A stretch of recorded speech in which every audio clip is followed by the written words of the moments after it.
Okay, Dawn. Well, I'm super excited to make this video for you. Um, it's going to be sort of choppy because I'm wanting to get this done and I didn't want to let it delay any longer. So there's sort of background noise. If you can't hear it, you just let me know and I'll redo it. Okay, so this first video is going to be things that you can do to relieve standing pain. And these are the ones that I was thinking that are one-offs, they're not done in a sequence, and then I want to show you sort of a sequence of things that you can do. So the first one is that standing any place, you're going to put 1 foot forward, 1 foot back. I'm going to have you round your back, tuck your hips, and take one arm to the opposite hip and then the other arm to the opposite hip. So you're sort of rounding and just rotating nice and easy, sort of loosey-goosey arms, just like that.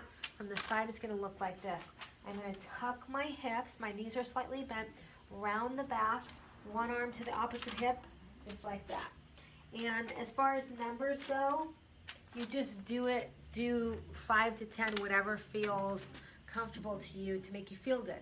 That's going to decompress and open up your back. It really relieves that lower back and opens up the thoracic spine. I call that rounded back rotation. The next one is called hula. It's another great one for standing. It's also a great one if you've been sitting a lot, but for you all, it's what I do when I'm standing a lot. I'm going to put my feet about hip distance, and I'm going to go, hips go side to side. Numbers are, for this whole series, these numbers are going to be really what makes you feel good. There's not a set number. I sort of go until I feel sort of relief, lubrication, freedom of movement, and then forward and back.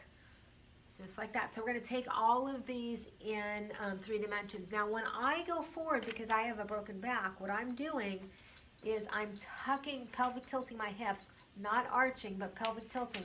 My knees are slightly bent. You can't really see that. So when I go forward and back, I'm pelvic tilting and my knees are slightly bent, and that protects my back. Also on the forward and back, squeeze your buns at the forward, release. Squeeze and release.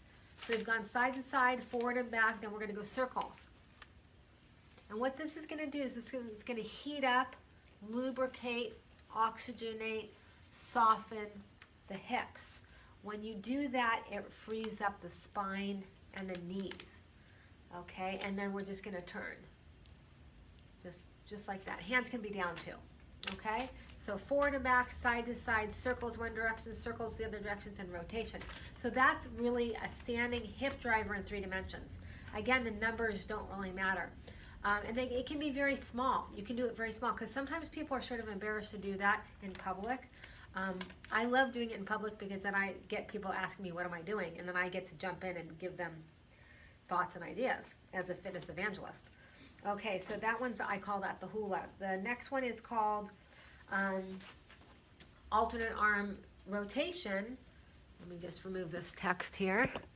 Okay, so we're gonna put 1 foot forward, 1 foot back. Feet are like this, not the back foot out. Make sure you look at your back foot, make sure it's in. It's important because we're trying to establish more rotation at the hip to free up the lower back.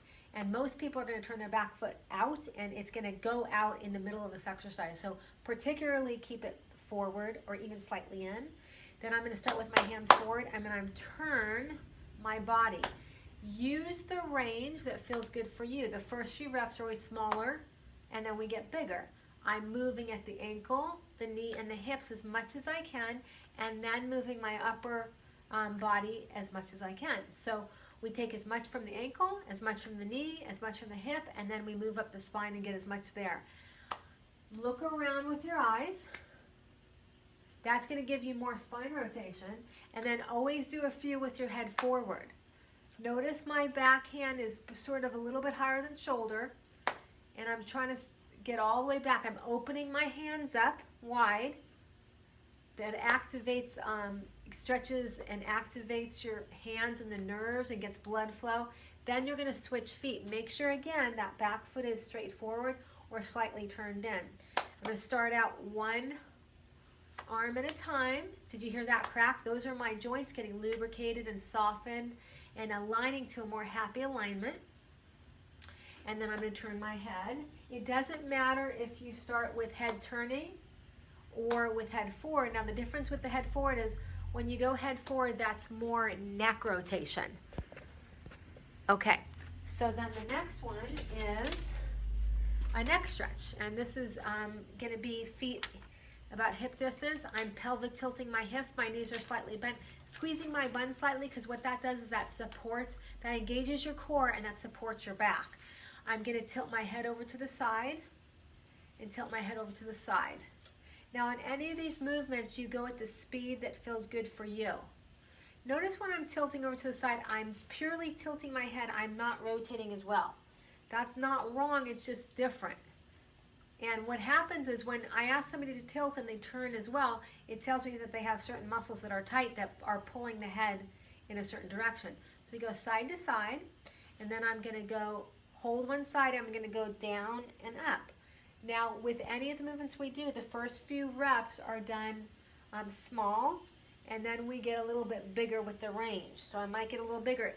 As I get bigger on this one, I'm trying to move a little more from the thoracic spine, but as I go up with the head, sometimes the neck will pinch, so you use that as a boundary. Don't go beyond that.